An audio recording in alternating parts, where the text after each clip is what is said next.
Hello, everybody. Welcome to the Strange Oddities podcast.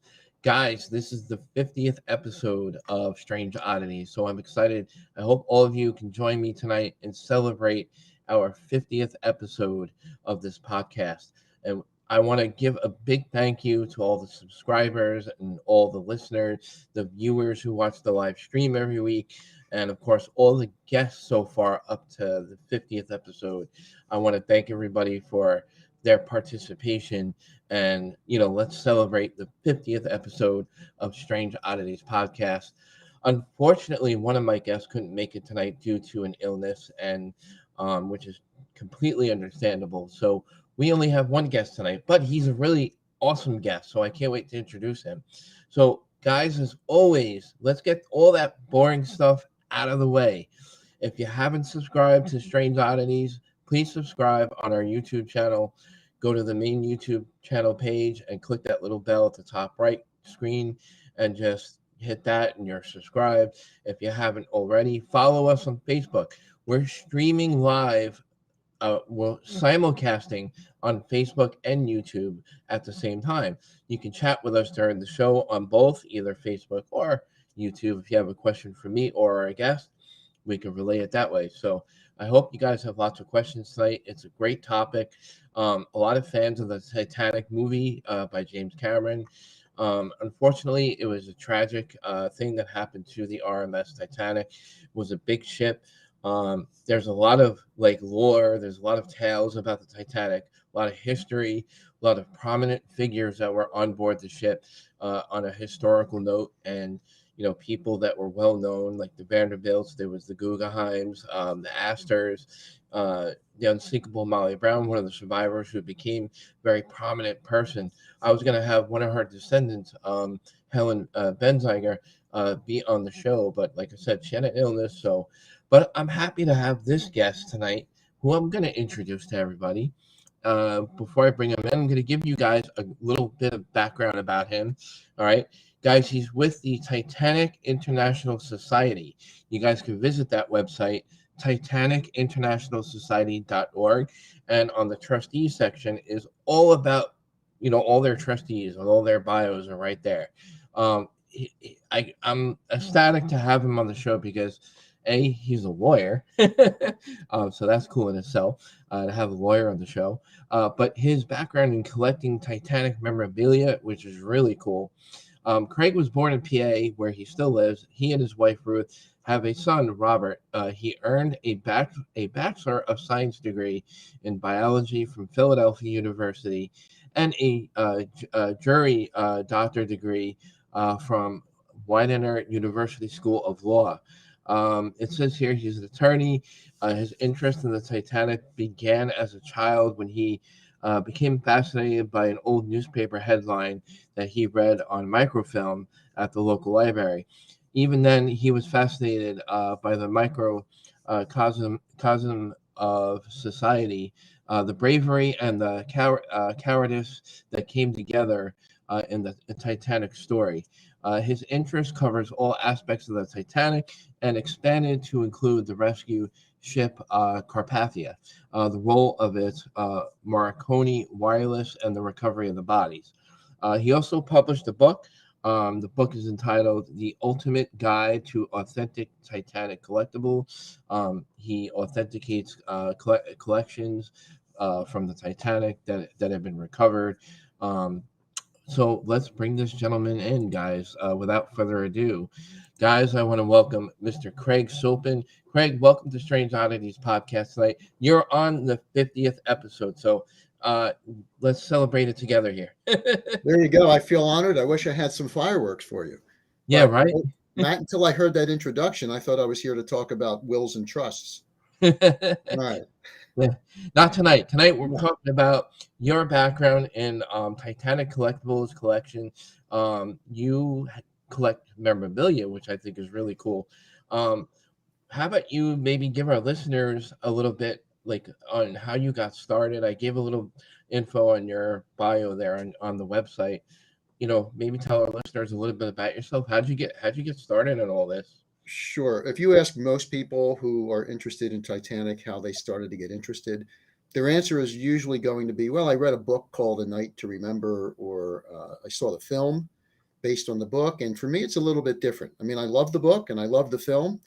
But like you said, I was walking by the library one day, local library, when I was a kid, and I saw the headline, Titanic sinks. They had an old 1912 newspaper up there. And I grabbed my sister and brought her in, and I said, you're not going to believe this story.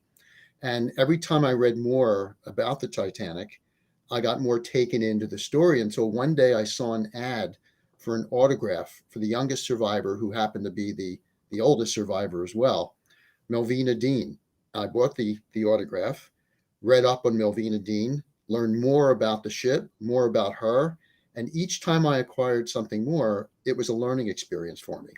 So I don't really collect for financial gain. I don't sell anything that's in my collection, and certainly everything in my collection is not necessarily marketable, but I collect in order to learn. So I continue to do that. My collection is ongoing, and at this point, I probably have 300 to 400 items, some of which have been actually on the ship, and some of which are simply related to the ship. So Oh, that's my story about how I got started. Then later on, of course, I saw the film and read the book, and it brought me in even more. sure, sure. Given your background and what you do, what did you think of the movie done by James Cameron? Was it accurate? Did you think he could have done a better job with the historic information on the ship itself and the people that were on board? What's your thoughts on James Cameron's movie?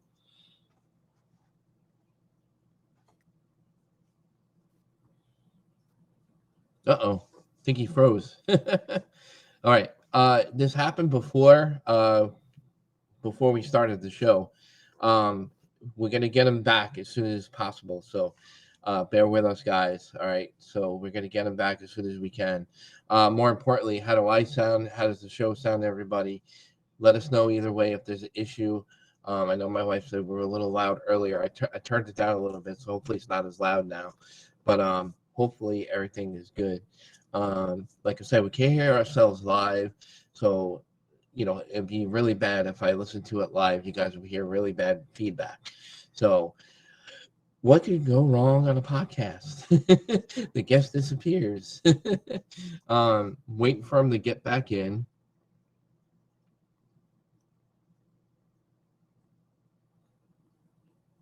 Yeah, he froze up. So until he comes back, so it's just us. All right, so guys, I'm going to give you a little history on the Titanic. What we're going to talk about. There were really, really prominent figures on the ship. They really, really big names as far as who is on the ship. And I have a list of those people that were on the ship. So here we go. John Jacob Astor the Fourth. We had Margaret Brown, the Unsinkable Molly Brown, Benjamin Guggenheim, Captain Edward John Smith. We had Isidore and Ida Strauss, Thomas Andrews, Lady Duff Gordon, Lady Countess Roths, if I said the name correctly. Yeah, just waiting for him to get back on, guys. So just bear with me. We'll get him on. No worries. So, here we go. All right. So, yeah, we were gonna have the descendant of the unsinkable Molly Brown. I believe she was the great great granddaughter or the great great niece of the unsinkable Molly Brown. And Molly Brown herself has become such a prominent person as a woman herself after surviving the Titanic, and she became a runner of actually. She was trying to run for being a politician in her state of Colorado, and she was very popular. She was one of the first women in her state to actually try to run for a politician, and which I think is awesome. So we're just waiting for our guests to try to pop back in. He froze up before. We're gonna try to get him back on. Just bear with me, guys. It's hard talking by yourself. But yeah, we have a great topic tonight, guys. We're going to talk about the Titanic and all the wild conspiracies behind the Titanic. We're going to discuss tonight with our guest, Craig, the ones that are plausible versus the ones that are not plausible, ones that could be or not could be. There's some really crazy theories out there, and we're going to talk about the violin. There was a really vintage instrument that was used by one of the violinists that kept playing all the way to the end before the ship went down, and so that part of everything was accurate, and the violin was apparently found, I believe, in the water by the ship, and they restored it. I think it went up for auction or something that went up for like millions of dollars. But we're going to talk about that too with Craig tonight. So as soon as he gets back in. So again, bear with me, guys. If you guys are podcasters, you guys know that this stuff happens from time to time. And there's a big solar flare that happened on Halloween night last weekend. And believe it or not, they were saying that it will have an effect on the internet, on electronics and stuff like that. So the northern lights were supposed to be more visible over certain areas of the country because of the solar flare that happened from the sun. So there's a lot of interference going on from the solar storm, and I think that could be a lot of what's going on. So anyway, I'm gonna blame it on the sun. So I want to say hello to our listeners tonight on the 50th episode of Strange Oddities podcast. All right, 50. We made it to 50. I want to say hello to Tony. She's on listening to us tonight. Tony, thanks for tuning in. Thank you for the congrats. Appreciate it. I hope the Echovox settings I sent you are working out for you. I don't know if you tried them yet. I hope they worked out for you. Who else we got in here? We got Debbie LaBelle. Debbie LaBelle, if anybody don't know, she's not only a great friend of ours, but she's our researcher for our Haunted Objects Museum, and she's also my co-producer and helping me find guest information for the Strange Oddities podcast. So she's a big help in a lot of areas where I don't have time to look up a lot of information, but I'm a good researcher too, but sometimes time holds us back from doing what we want to do. But yeah, Debbie's a big help. She's in there tonight. I want to say hello to Deb. Deb, hope your mom's doing good. Here he is. He's back on. Back, Hey, Titanic had a lot of trouble, but one of the troubles was not internet connections. I moved my location to a place where there's a much stronger Wi-Fi feed. The only problem here is that I have a dog, and you may hear him in the background. But on the other hand, Titanic had a lot of dogs as well. I got thrown off when you were in the middle of a question about my background. Yeah, I don't know. I went all over the place after you dropped off. So. No, I was explaining to our listeners we were going to have a descendant on as well. And unfortunately, due to an illness, she couldn't make it tonight. But I had a backup plan too, but they were already scheduled for other commitments, and it was very short notice because I was scrambling to find a backup, and it's not easy to go out there and pull a descendant in. Right. Can't just pull them off the street. Yeah. Yeah, exactly. So, I know what I was asking you. What were your thoughts on the James Cameron version of the Titanic and all the historic information that he put in there as far as the figures and important people that were on board the ship, and of course all like the history of the ship itself? How accurate was that for you, like for a historian yourself? Did you enjoy that movie, or like what's your thoughts?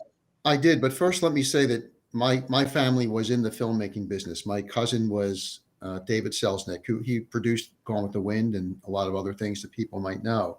Right. So he was very seriously planning to make a Titanic film, just like James Cameron did, because he wanted to be extremely accurate with it. He wanted it to be the most accurate Titanic movie of all time. So he actually hired Alfred Hitchcock to direct. He would produce.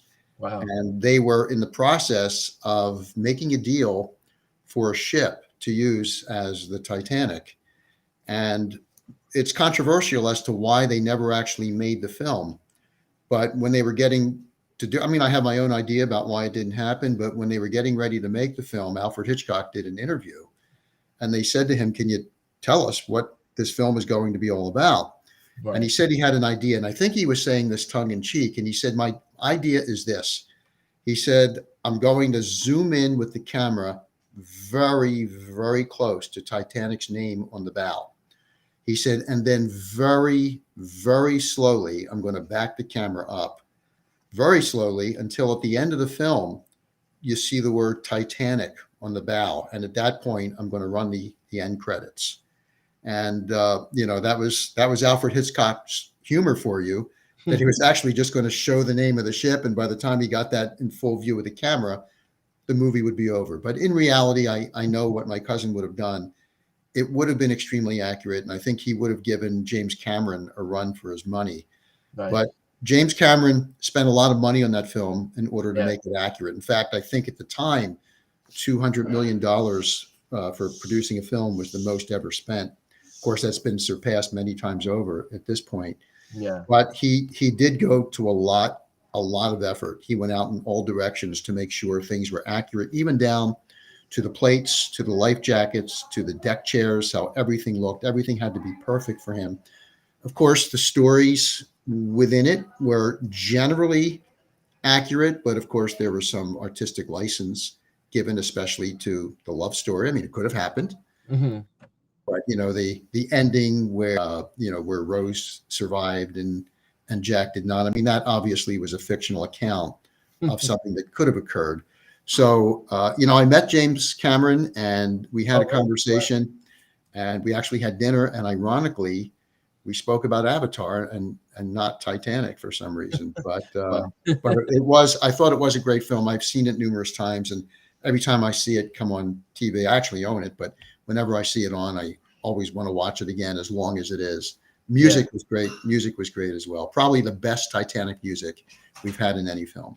Yeah. I enjoyed the movie. I thought it was epic as far as capturing the elements of what could have happened to the people on board the ship. And I think maybe that was part of his goal, to try to, tell the story of the people, that what happened to them while all that was going on. And because they got into such graphic detail, and with everybody, when the ship split, and you see the people falling everywhere, and it was just so graphic. And it was just like, I thought he did a great job as far as capturing those elements.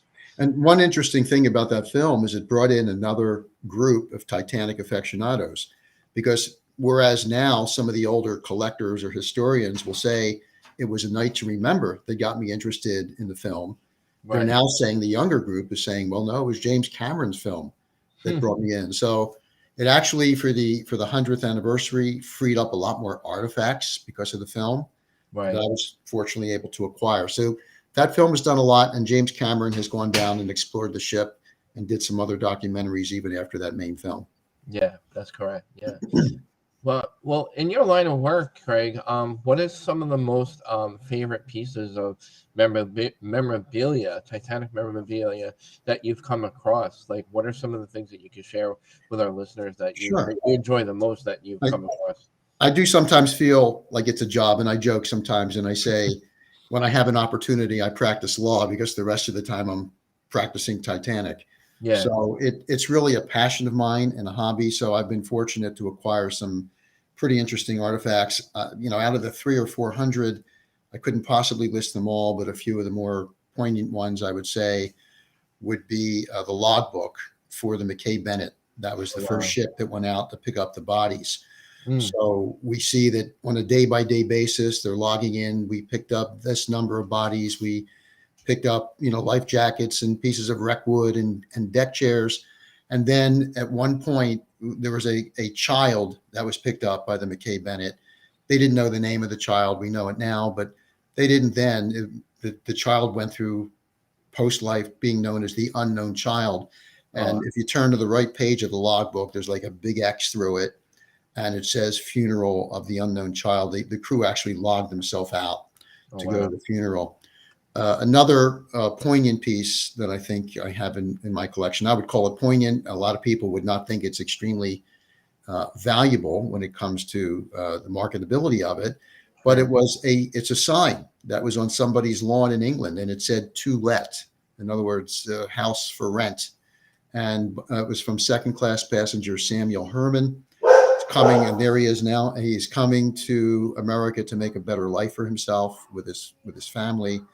And they did rent the house. It said "To Let," April 10th, the very day the Titanic was departing.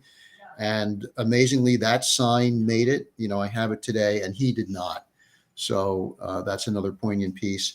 I'll just throw one more out there. I mean, because it's almost an unending list, and that Sure. is the only piece of radio work that was actually written on the Titanic itself. It was written by Jack Phillips, the Titanic senior radio operator who perished.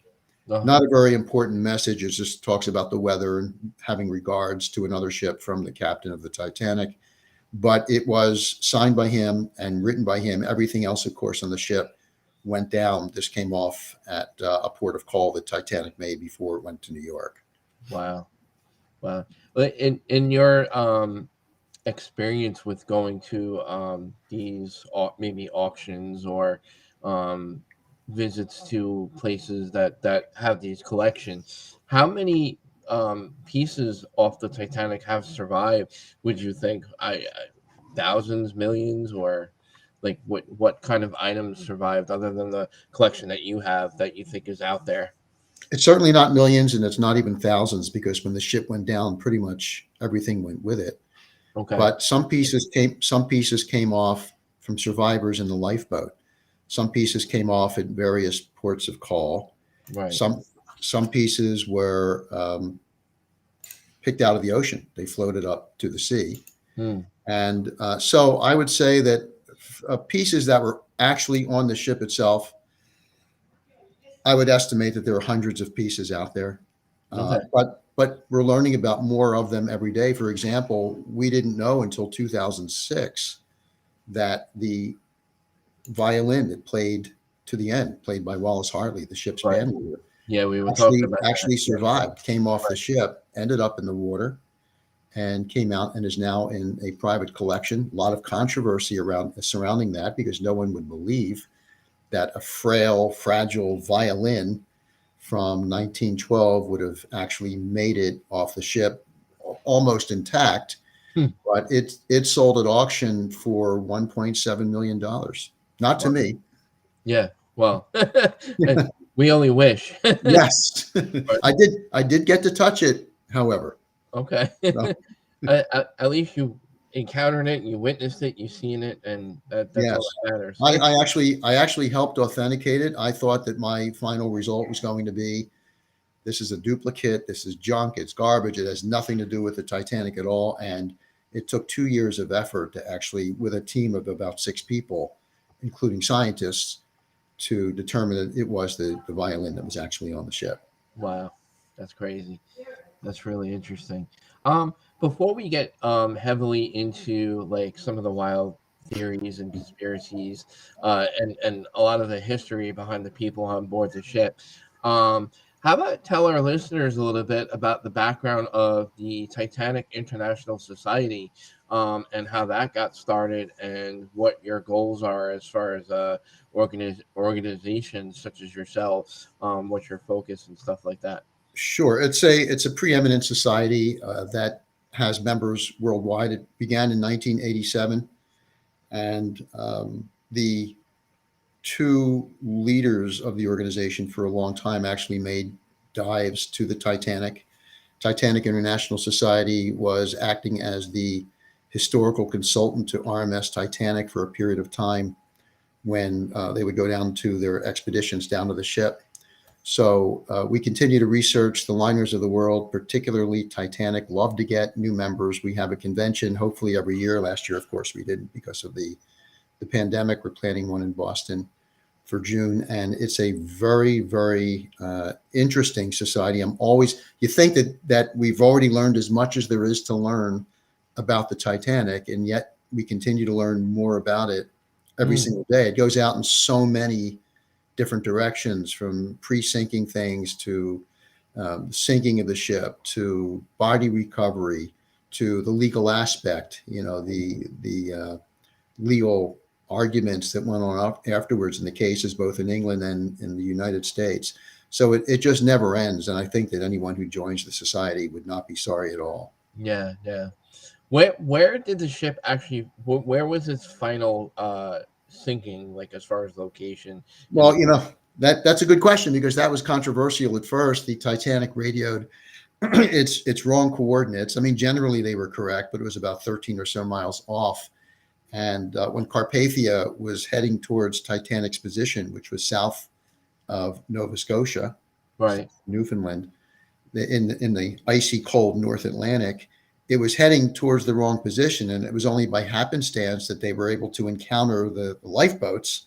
They were able to see them, the lights in the lifeboats, etc., that they found the correct position. The position was corrected later, right, but the Titanic actually sank in the North Atlantic, which could be considered international waters. I mean, sometimes some Canadians will say, well, it really was in Canadian water, hmm, but it seems to have been in international waters. So the United States District Court in Virginia has made some rulings concerning the preservation of the wreck, and some can say, well, then why can't any other country do the same thing? And one answer may be because it was actually an American ship. It mm, was owned by the International Mercantile Marine Company, headed by J.P. Morgan, even though the White Star Line itself, which was owned by IMM, was a British company. So it's sunk in international waters. It's still there. There's always talk about bringing it up or trying to bring it up, which with today's technology would be extremely difficult and extremely expensive. But if we don't do something with it, it's just gonna deteriorate right. Yeah, to nothingness. before it becomes too late. As It, far as it would be nice. I mean, there are artifacts being brought up from the ship under very specific guidelines as determined by the court in Virginia. sure, But it would be nice if we could to bring the ship up itself. Of course, there's controversy on that, because some people say, well, it's really like a graveyard. So if we bring the ship up, it's like disturbing graves. My response to that, when people tell me that, is when there's an accident on the roadway and someone dies in the car, do we leave the body in the car there on the roadway, or do we memorialize the person with a proper funeral and take the car off the roadway? But I can see both sides of the story, yeah, yeah, but I think that I would like to remember Titanic the way it looked and not the way it's beginning to look now. right, right. How many expeditions are there currently, like going there? Is there? Yeah, they're not. I mean, there are some private expeditions planned. If you have, it used to be $30,000. Now I hear it's up to $100,000 a piece by some private companies. But RMS Titanic itself, although they're looking forward to another expedition, I don't think has anything planned at this point. Strategically and logistically, it's a very difficult thing to undertake, both logistically and financially. Yeah, So, yeah, but they do display the artifacts that they have brought up. Unlike the RMS Titanic collection, which mhm, everything has been brought up from the deep, my collection and other collections contained a more varied group of items, things that were related to the Titanic before it sank, things that came up, afterwards, flotsam, etc., and post-disaster items, which you won't see in the RMS Titanic collections. right, right. Would you say like a lot of these private expeditions are more in it for like the treasure hunt, or do they like want to find that like that one piece of $1 million, what would be worth $1 million to them or something? Do you think they're more after it for a treasure hunt, or for finding more information about stuff that we wouldn't know unless we get that info from the bottom of the ship? Although there is word that there was one rogue expedition where they were in it for a treasure hunt, it Hmm. would be against federal law for them to bring anything up, because the salver in possession, which is RMS Titanic, is the only one that can actually bring things up, and then under specific conditions, they would have to display it, make it Right. available for public view, etc. So, yeah, boy, would I love to get a fishing line and just put it off a rowboat and pull something up, from the ship. But Right. unfortunately, that is illegal, or maybe fortunately, Yeah. it's Yeah. illegal to do that. Yeah. And if they got caught doing that, I'm sure that'd be a hefty fine. I'm sure at least, Yeah. yes. Yeah. But what was my next question?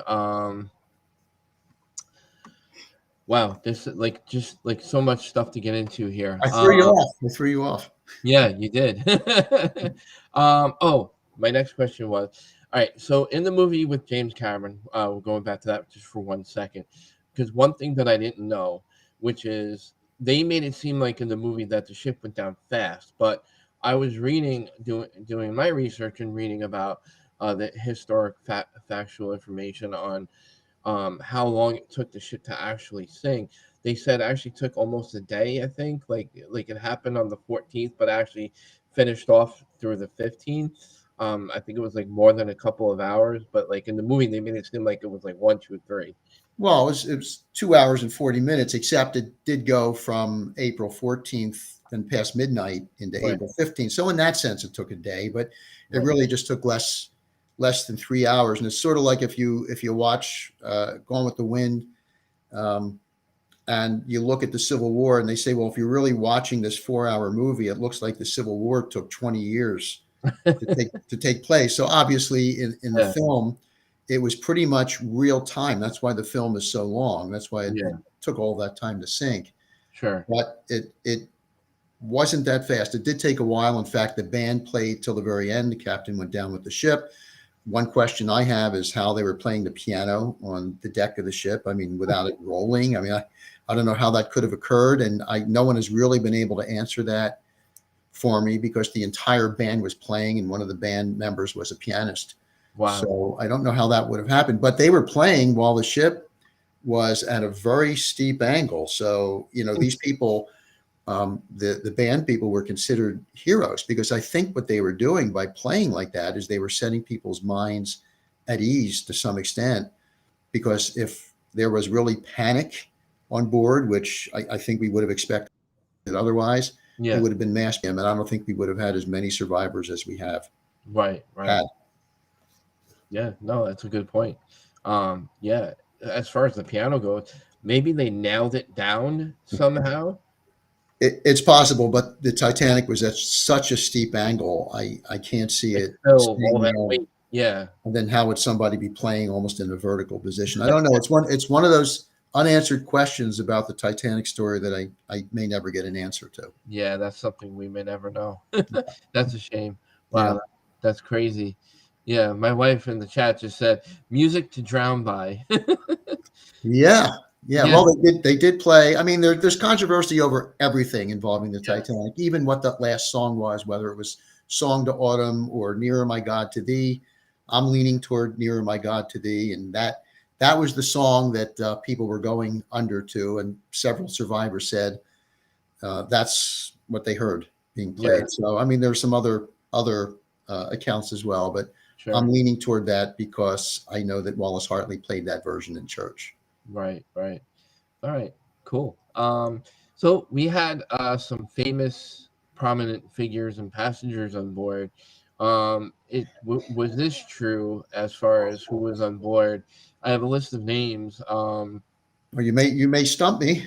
Yeah. Well, obviously the more obvious ones like John Jacobs, Astor the Fourth, Margaret Brown, the Unsinkable Molly Brown, Benjamin Guggenheim, Captain Edward John Smith, Isidore and Ida Strauss, Thomas Andrew, Lady Duff Gordon, Lady Countess Roths, if I said that correctly, Lucy Noel, Martha Dyer Edwards. Those are just a few that I have here. But there were like what I'm admired the most is the survivors after became prominent figures like the Unsinkable Molly Brown became I think she was leading to become a politician in her state. So first, the answer is yes. All those people were on board the Titanic, and you happened to mention some of the most prominent and richest people on board. I think John Jacob Astor was not merely the richest on board. I think he was the richest in the United States at that Right. time, and At the time. possibly the world. And a lot of the people that you mentioned did not survive. Molly Brown, of course, Margaret Tobin Brown did survive. She was what they call new money. She didn't grow up rich. She married into the mining business, so she became rich when she got married, and she was a real pistol. I can tell you that. She had been traveling to Europe and to Egypt, of all places, Oh, wow. and she was actually with the Astors in Egypt, and she had a relative who was ill, so she had to return. I'm sure Helen, if she were on, would have been able to really expand on this story about Sure. her. Yeah. But she was a real go-getter. In fact, when she was on the Carpathia, she said, "You know what?" She said, "These people, these Titanic officers and the crew, they're going to lose everything because they're not going to make anything. I'm going to start a committee to try and compensate them for their losses." And she did that, Wow. and she also, in doing so, honored the crew of the Carpathia that saved them. They were awarded various medals, etc. So she was really that kind of person. From what I understand, is that the movie that was made about her with Debbie Reynolds called The Unsinkable Molly Brown. I had not seen that, I haven't but either. from what I understand, and I think I heard this from Helen at one of her talks, that story in there was not actually accurate about her. I mean, they took this Okay. the individual from Titanic who was this real pistol and go-getter, etc., and fictionalized whatever the story was that she made. Although I think her depiction in the Cameron movie, while maybe not totally accurate, was I think a lot more accurate than from what I heard about in the other film, The Unsinkable Yeah. Molly Brown. And So the actress that they got to play her was, perfect for the role. Catherine Bates, Catherine Bates. Yeah. Bates, yeah, yeah, Yeah. she was great in the role. She even looked like Molly Brown when you look at Molly's actual photographs. Yeah. Some of the other people you mentioned, like Guggenheim, another rich individual who did not make it. Many things named after him, the Guggenheim Art Museum, etc. He is the individual who, for some reason, got dressed up in a tuxedo while the ship was going down, and somebody said to him, I think it was Thomas Andrews, "What are you doing walking around in a tuxedo? Where's your life jacket?" And he and his butler were together, and he said, "We are prepared to go down like gentlemen, and we are dressed in our best." Oh, wow. And that's the way it was back then. Right. And I don't think we would see anybody like that today. But Yeah. they had a stiff upper lip and put a lot of honor into everything they did. Yeah, yeah, and I really commend Molly Brown for what she did for the crew and everything, because that's really respectable and honorable of her to do that. Because again, you had everything was focused on the ship and the people on board, but we can't forget the men and women who helped them. That came and got them, and the crew that was on the Carpathia, and all that. We can't forget about those people. No, that's true. They did a lot. The captain of the Carpathia did what I would consider to be an amazing job. I mean, he was barking out orders, all of which were absolutely perfect.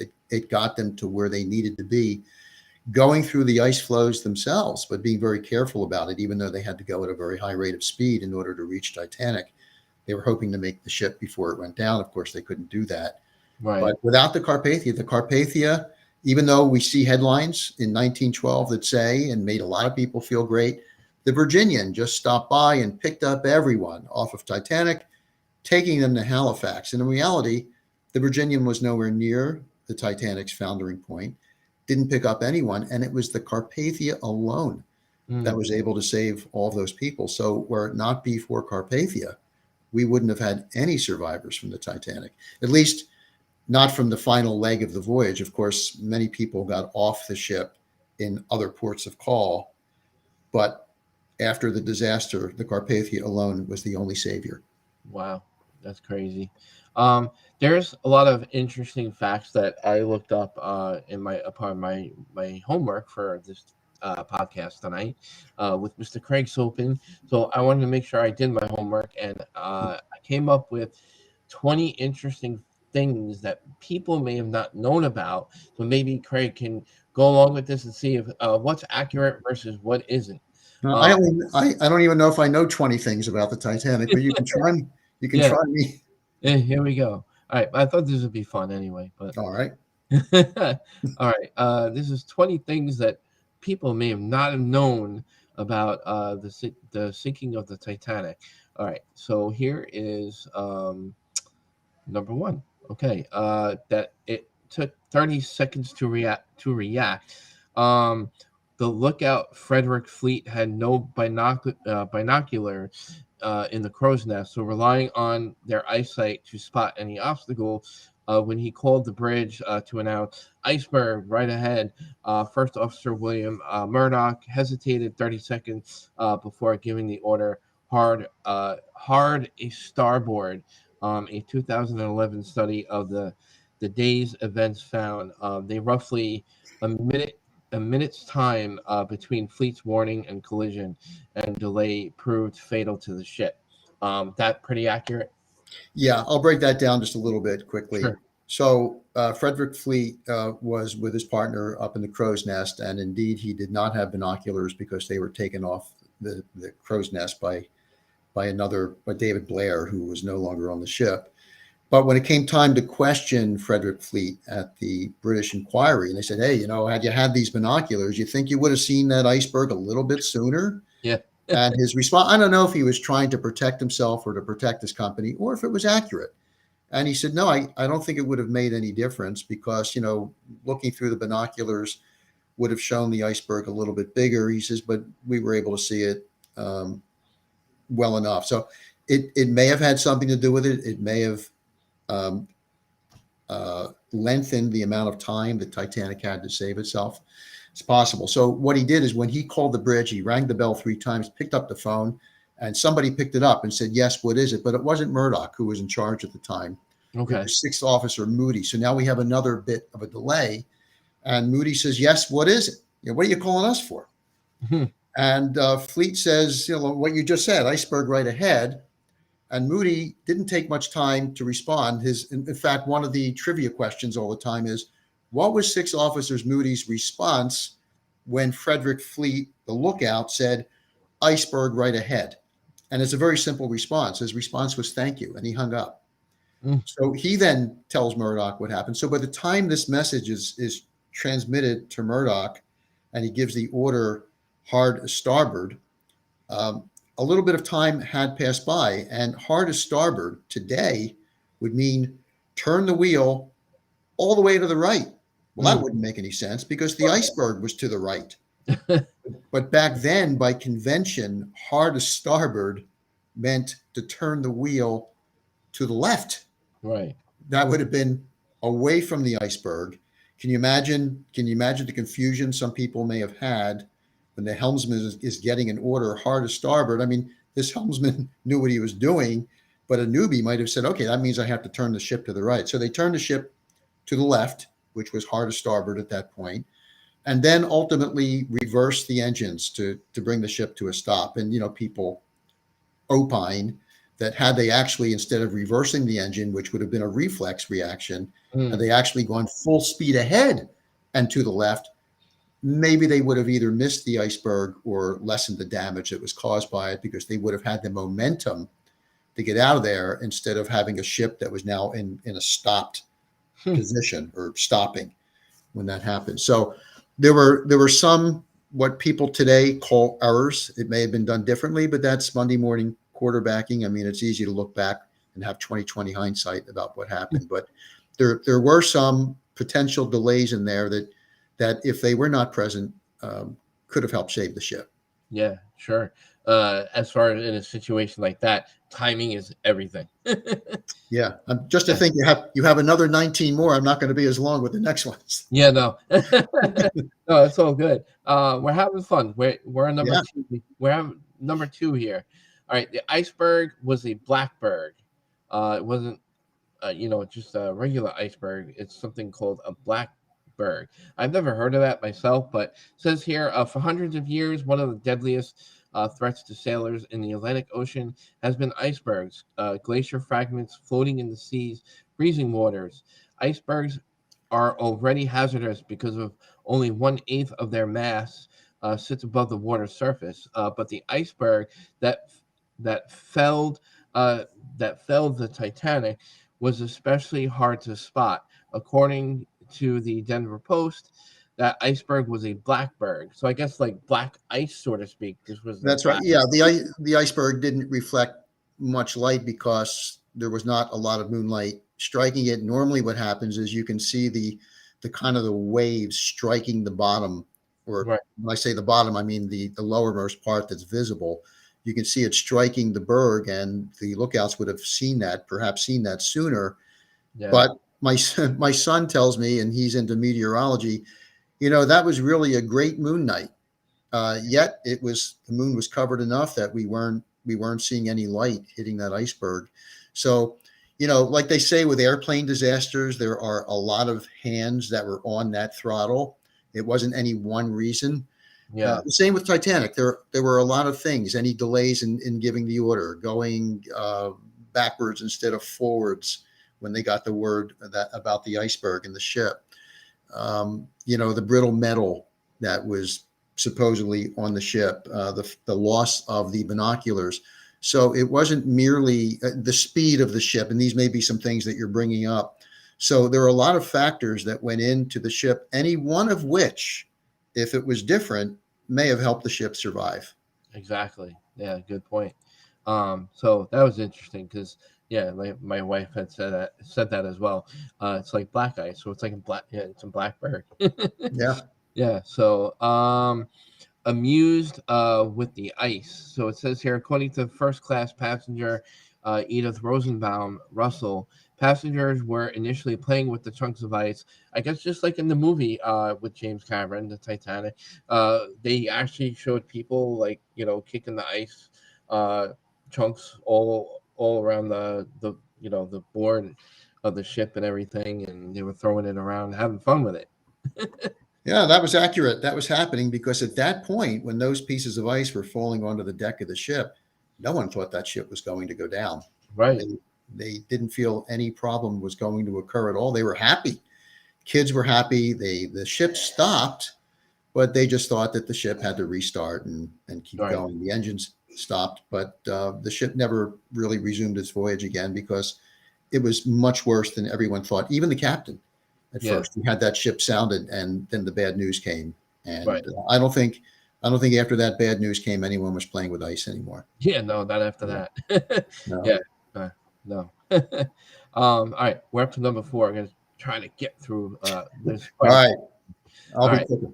all right. Slowly sinking. We kind of covered this earlier about the timing, because that was one of my questions I had for Craig earlier in the show. Was the timing of the sinking? Because in actuality, in the movies they make it seem like it goes very fast, but in reality, it took more than a couple of hours. So that's accurate. Yes. Yeah. Okay. So number 5, lack of lifeboats. As far as I know, in the movie that was pretty accurate. There were lack of uh, lifeboats, as pointed out by Rose in the movie. She was like, "There's not." It seemed to her that there was not enough boats to take everybody to safety. There was a lack of lifeboats, as a matter of fact, but not as a matter of law. They had the proper number of life. In fact, they had more lifeboats than was required by the law, because I guess everybody thought that no one really would need all of those lifeboats. In fact, lifeboats that went off, it wasn't really until the end they were Right. getting filled up to capacity. But that was one of the silver linings to the cloud of Titanic, is they learned from their mistake, and from then on, the Board of Trade regulations were changed to require enough lifeboats for everyone on board. Right, right. And not only that, like we were saying a few minutes ago, nobody thought the Titanic wasn't supposed to be made to sink. It wasn't gonna sink. That was their focus on building this massive ship. It was unsinkable. Yeah, practically unsinkable is what the Star Line said, and Right, well, it practically was, except for all the bad things that came together to make it sink. In right, this case, and ironically, to sink on its maiden voyage of all times. right, right. Yeah. All right. Let's see here. There's a lot of stuff here we actually already talked about, so I'm going to skip over some of those. There's a lot of things here that people may not know about, which is one of these things on this list is that Titanic was deadly before it sank, which I can see because constructing this gigantic ship that was supposed to be indestructible and unsinkable. It says here, even before it set sail, there was a lot of tragedy. The Titanic was already a deadly ship. The monstrous vessel took 26 months to build in Belfast, Ireland, where there were 8 fatal accidents, 28 severe accidents, and 218 slight accidents on the ship's construction site, according to National Geographic. Yeah, that's a true statement. Several people died in building the ship, and that, though, was an occurrence with other ships as well. So it wasn't specific, Yeah, or I should say, it wasn't exclusive to the Titanic. sure. So it did happen, and it's unfortunate that we had to lose lives even before the ship got underway. But that, to some extent, was, and I put this in quotes, expected because it routinely happened then. Of course, with OSHA today and all the regulations, I don't hear of too many deaths occurring when a ship is being built. Sure. Yeah, they have a lot more stricter regulations Yeah. and safety procedures to follow. Yeah. And speaking of that, one of the other silver linings in this black cloud over Titanic is that after Titanic, we established the International Ice Patrol. So Mm, now the U.S. Coast Guard, which administers that program, actually goes out. They used to actually go out with ships looking for ice, and they were able to break some of that ice up. yeah, It's done a lot from sure. satellite technology. But once a year, the International Ice Patrol goes out to where Titanic sank, and they lay a wreath there. Yeah, yeah. Because again, there wasn't much warning before that iceberg appeared, and all of a Right. sudden it was just there. you Yeah. know, but And of course, ships today have radar themselves. yeah, exactly. Yeah, that too. That always helps. The other thing, which is kind of eerie in a way, it's kind of ghostly, and it fits with this topic and podcast tonight. It's still in business. They actually made a replica of the Titanic today, which I think I'm not sure if it's sailed yet, but I know they were planning on doing the same route as the original RMS Titanic. So I'm not sure if that was something that's still in effect or it happened Well, already. it has not happened. I think it's still in the planning stages. I think that ship was supposed to be built in China, but Okay. I don't think it's gotten past, or at least not too much past the planning stage. Okay. But it would be very ominous, I think, for people to get on that ship. It could not be exactly the same as Titanic was, because there are regulations which require other things to, like, in addition to life saving equipment, to be Yeah. on a ship that would make the interior a lot different than it was. But I can tell you this, I'm not really superstitious, but I probably wouldn't want to take that ship. Yeah. We don't know if things are going to repeat themselves. We don't want to take that risk. Yeah. Yeah. Especially considering where it's coming from. Yeah. I'll Well, just leave it right there. So, all right. So on to some of the craziest conspiracy theorists that have come up with stuff that is just like, really, like, like some things I I can see how they come up with this stuff, but why would the person who had a hand in building the ship want to destroy his own ship? So, like one of the conspiracy theorists, one of the biggest ones is J.P. Morgan planning the disaster to kill his rivals that were on the ship, right? So his rivals were, I think, kind of against the Federal Reserve, if I have that correctly, and J.P. Morgan wanted to plan a disaster, and they're saying here the theory hinges on the fact that Morgan had originally planned to sail on the Titanic, but changed his mind shortly before it took off. Yet it doesn't offer any explanation for how he caused the ship to hit an iceberg, obviously, and kill over 1,500 people, let alone 3 men he supposedly intended to die. To top it off, the theory claims Morgan wanted to kill them because they opposed the creation of the Federal Reserve, even though Astor and Guggenheim don't appear to have taken a position on it, and Strauss actually supported it. So, what do you think of that theory? Yeah, well, I agree with your first statement. I don't know who made it up either, but it was obviously made up because Yeah, J.P. Morgan, number one, owned the ship. right. You know, That's what I was he saying. Yeah, owned the International Mercantile Marine, which owned the White Star Line. So that is something that he wouldn't want to do to himself. And then to arrange for the iceberg to be in that position at yeah, that particular time, if if there were some sabotage on the ship had a bomb that went off or something like that, then right, we can start thinking about who did this and what was their intent. But right. this is just simply a totally made up story. Right. Like for example, just hypothetically, we could say, what if they tipped off somebody, running the ship down below, and they could sabotage the ship, with the steerage or with the mechanics of the ship, and make something happen in that effect so that it would sink. I could see that, but there's no evidence of anything like that. No, not at Right. all. When you're on the inside, lots of things can be done, Yeah. unfortunately. Right. But in this case, the cause of Titanic's sinking, at least the immediate cause, was external to the ship. Right, exactly. So that's one theory. Another crazy theory, which is, again, this is, you know, uh, you guys be the judge. My listeners be the judge. We're going to be the skeptics. So we'll lay it out there. We'll see what everyone else thinks. I'll know what Craig thinks with this one. All right. It says the Titanic never sank. People seem to love a good insurance fraud story. So maybe it's unsurprising that this conspiracy theory is one of Titanic's most popular.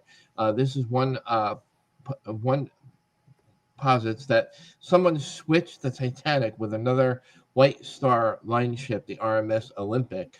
But as Paul Burns, vice president of curator for the Titanic Museum attractions in Missouri and Tennessee, points out, it just doesn't make any sense.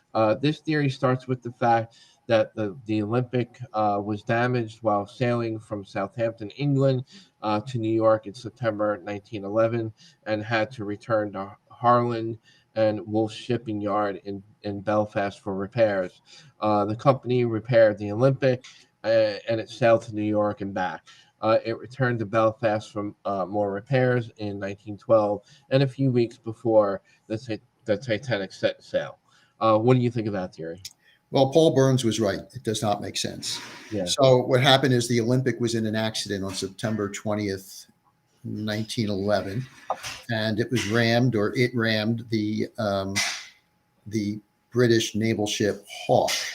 Hmm. So there's some talk about because they put fault on Captain Smith in that case, that the insurance company wasn't going to pay for repairs to the Olympic. Right. So the theory is, or I should say the conspiracy theory is that they switched the Titanic with Olympic so they can sink the ship they weren't going to get paid for anyway and let Titanic go on being the Olympic. And you're right that it's the most popular conspiracy theory involving the Titanic. In fact, one or two books, I think, were written about it, and there's been some television documentaries on it, some of which promote the conspiracy. Yeah. But it doesn't make any sense for a lot of reasons. And one main reason it doesn't make any sense is because the propeller that was on the Titanic, which weighed tons and tons, thousands of tons, Yeah. very big propeller, is stamped with Titanic's yard number, 401. Olympic's yard number was 400. So how would they have been able to switch the propeller without anyone knowing about it and put the wrong yard number on there? They didn't even switch it. They didn't even try to make it 400. They left it 401. The whole theory just doesn't make any sense at all. Plus, some things on the ship were labeled Titanic. Normally, you don't really see the names of things on ship, because that way they could be interchangeable through Mm, various ships. But some things did say Titanic on it, like the lifeboats, for yeah, instance. They all said Titanic. So it is a ridiculous theory. Some people are still promoting it. It still remains popular, and it's still not true. yeah. Wow, and I agree with Craig. But that's a good one though. And by the way, I just want to cite my source, history.com, from the History Channel. This is where I'm getting all this from. So, um, that's where I'm citing it. There's another one that says, the mummy's curse doomed the Titanic. One of the passengers who went down with the Titanic was William Stead, if I pronounced his last name correctly, a British editor who subscribed to early 20th century spiritualism and had spent the past several years claiming a cursed mummy was causing mysterious destruction and disaster in London. As with other myths about Egyptian curses and Native American burial ground, this myth played off of colonialists' anxiety about the people whose land they had plundered. On board the Titanic, Steed happily repeated his tale of the mummy's curse to other passengers. After the ship sank, a survivor recounted Steed's story to the New York World, and the media picked it up. So the next month, the Washington Post ran this headline: "Ghost of Titanic, Vengeance of Hoodoo Mummy Followed Man Who Wrote Its History." That's pretty funny.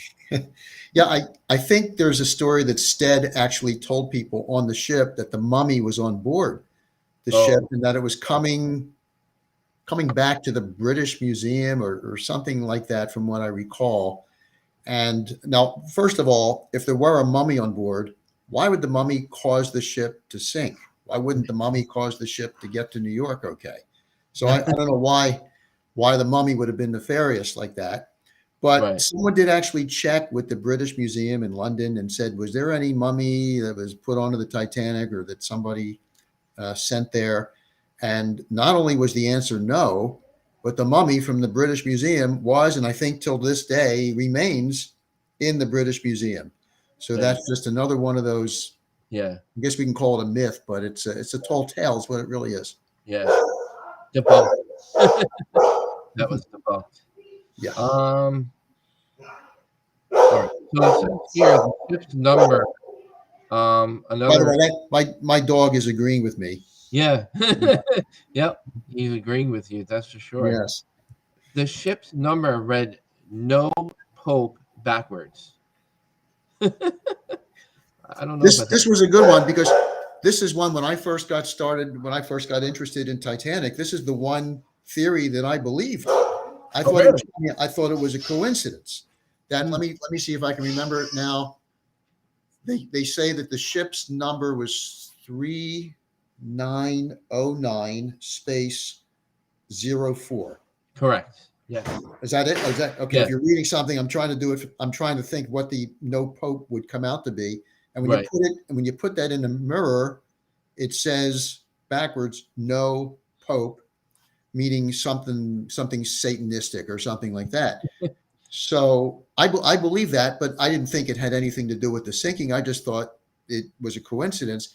But in reality, like I said, the ship's yard number was not 3909 space oh 04. It was 401. And then the Board of Trade number for Titanic was something like 138,000 something or other, like that. Yeah. So even though that number does say no pope, when you look at it backward, when you play the Beatles album backwards, it supposedly tells you some satanistic story or something. But the number just doesn't jive with anything. It's not a real Titanic related number. Yeah. Yeah. I think honestly, we can just chalk it up as an iceberg sank the ship. Well, yeah, there was the head of RMS Titanic one time, was doing a speech, and he said, there are all these theories out there about the speed of the ship and the brittleness of the metal and all these other things. He says, but we have to give a lot of credit to that iceberg also. Right. Right. Um, the architect, is that true? He went down with the ship. He was on board. Yes, Okay. Thomas Andrews. Thomas Andrews. That's right. Yeah. Yeah. Which is kind of sad because I mean, as far as in the movie, he looked like he was very proud of his work and the work that he and the craftsmanship that went into the ship and everything. I mean, the craftsmanship in that ship, if that was all at all accurate in the movie, if it was anything like that, it was immaculate. It was beautiful. It was stunning. All the woodwork and all the gold and the paint and everything. It was incredible. The ship was absolutely opulent, and Yeah, it was the most opulent on the sea that day. Today, you look at the cruise ships today; they are like palaces. But yeah, Titanic was the palace of its day. A lot went in there yeah. into it, and that's why, at least in 1912 terms, it was not cheap to get passage on the Titanic, even for third class. When you convert it to today's funds, some of those tickets would cost a year's salary for some Right, people. right. Definitely. As far as your work goes, are you writing any new material? You have a book out. Can you give our listeners a little expectation of what your book is about or where they Well, can get it? the book is actually in progress. It's not actually out, and Okay. it's called, or will be called, The Ultimate Guide to Authentic Titanic Collectibles. Okay. There is one book out there today already that, while I did not write it, a lot of my items are in it. It's called Titanic Fortune and Fate. It's a book dedicated to artifacts relating to the ship. There's not any one book that could ever be made to cover all of the artifacts. You would ask if there were millions or hundreds of thousands or something like that. Right. There are hundreds of artifacts that have survived the ship. I'm not referring to the things they brought up from the bottom. There we have about 6,000 to 6,500 items that have been brought up. But you were asking about things in private collections. So there are hundreds, and maybe there's 1,000 out there. We don't know what's still going to come.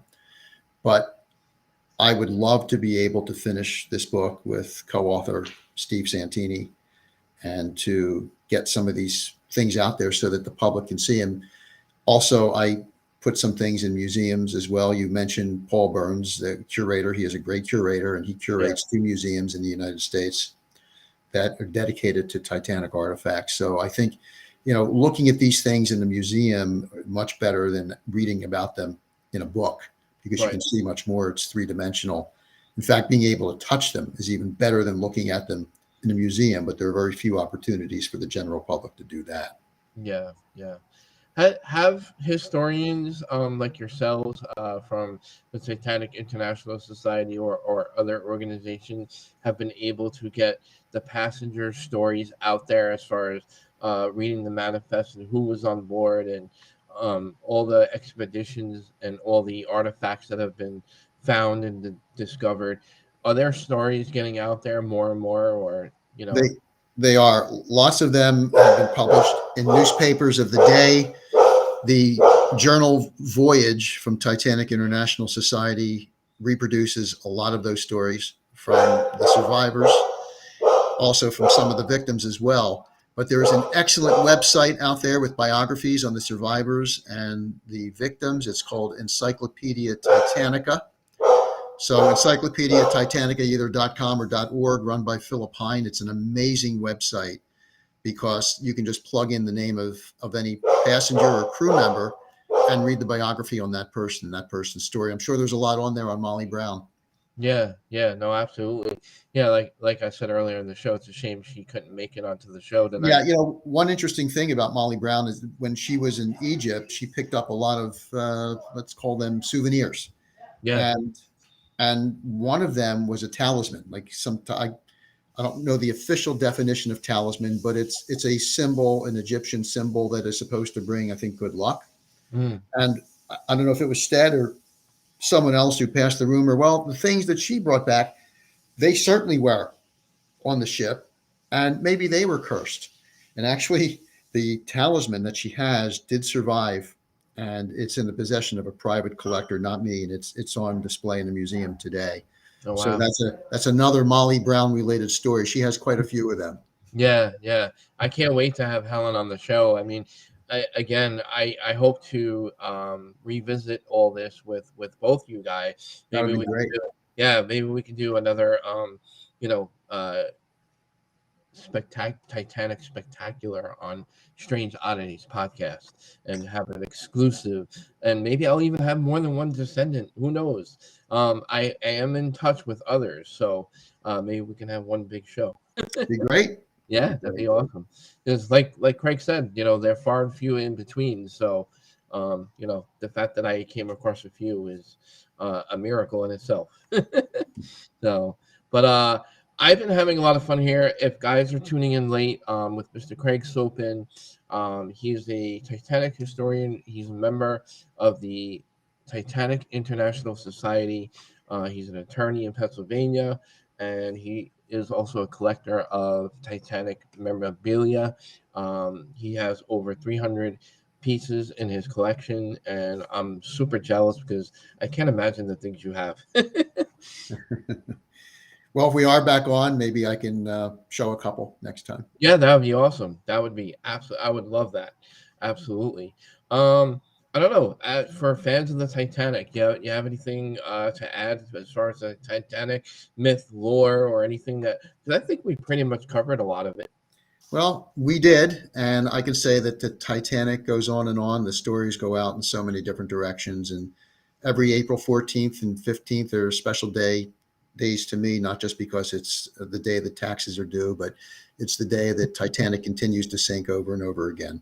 Yeah, yeah. Which is, again, there's only so much time before it disappears and disintegrates into the ocean, and that'd be a tragic loss for everybody who put all their hard work and efforts into um, extracting history and saving history.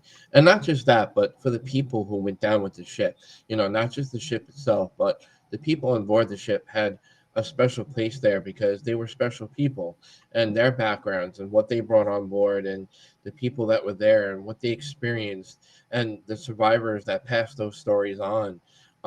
That's why I wanted to do the show, because those stories and that part of history of the Titanic is what makes this so fascinating. You're absolutely right. And I love meeting I actually met survivors from Titanic, and I had the pleasure of doing that. We can't do that anymore because they're all gone now. Yeah, But the next best thing is to meet their relatives. Some of them are descendants of survivors, and some are descendants of victims. And we continue to learn more and more about all these people. yeah, And you were right; they all were very special. And even though the Titanic may have just taken one day of their lives, it remained with them throughout their lives, yeah, and it just became part of them. And it's a tragedy that occurs that you can never from your system. Some of them have lost, families. They've lost their children. They lost their husbands or their wives, and it's something that I'm glad that we're able to continue to honor them by continuing to keep their spirit alive and their memories alive. And I'm glad that the government, in terms of the International Ice Patrol, in laying that wreath every year over the Titanic, continues to recognize their importance as well. yeah, absolutely. And I'm glad Strange Oddities podcast could be a part of that in some little way. So helping push everybody out there. So I'm a fan of the Titanic and its history, the lore, and all the historians and all the work that you guys do is just amazing. I just really I respect you guys a lot, and the work you guys do is it's amazing, really. Well, I appreciate your having me on and allowing me to tell some of my stories. It was very enjoyable to be with you. Yeah, absolutely. Craig, if you want to stay on just a little bit longer, we'll say our goodbyes after the show. When I, Okay. all right, and Sure.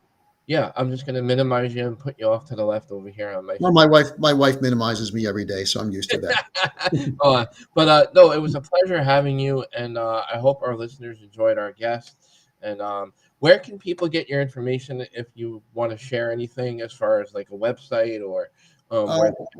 they can contact me through the webmaster at the Titanic International Society.org website. I'd be happy to hear from anyone. All right, great. Any events coming up that you like to plug? Well, yes, there's a Titanic dinner. It's the last dinner on the Titanic recreated in on April 9th. The Johnsville Centrifuge and Science Museum Nice. is doing that in Pennsylvania. That is They honor the NADC, the Naval Air Development Center, where side scan sonar was worked on, which helped find the Titanic in 1985. Hmm. So I can plug that and go to the website if you want to, nadcmuseum.org. And also the Titanic International Society. I urge everyone to look at the website and join it. We have a convention coming up in Boston, and that would be in June of 2022. They're always extremely memorable. You learn a lot at those conventions, a lot of camaraderie, and a lot of fun. Nice. Awesome. Awesome people. And again, Craig, thank you so much for being a guest on tonight's show. Being part of Strange Oddities podcast 50th episode is an honor to have you on. We'll say our goodbyes in a little bit. I'm going to put you Very on. good. Thank you. It's my pleasure. Take Yeah, care. yeah. I'll talk to you in a bit. All right. All Bye-bye. right. Yep. All right, guys. That was Craig Sopin of the Titanic International Society as part of my 50th episode of Strange Oddities podcast. If you guys missed it in the beginning, I was going to do a 2-hour special, but my other guest, Helen, had an illness, so she couldn't make it tonight. She was a descendant of the Unsinkable Molly Brown, who was one of the few survivors of the Titanic.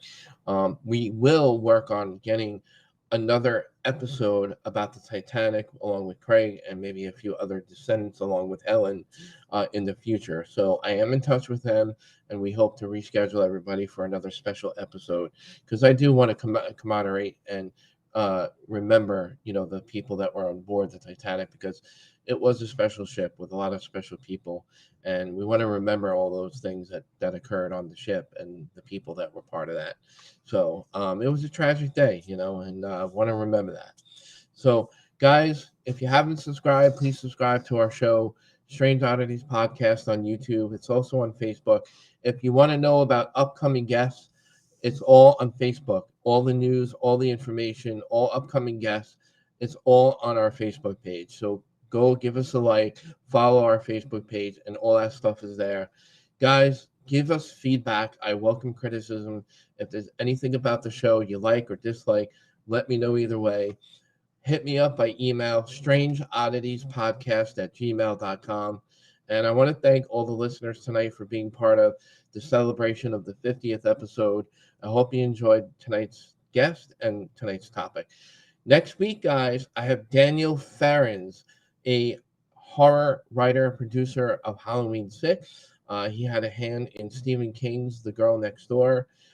He's a big writer and producer in the Amityville Murders. We're going to talk about everything the Amityville Horror House out here on Long Island. I can't wait. It's going to be an epic show. I cannot wait for next week, November 11th at 8 p.m. Eastern Time. Don't miss it, guys. We're going to do everything about the Amityville house. All right? Don't miss next week. Going to play our video. Guys, have a great night and be safe out there. Be well.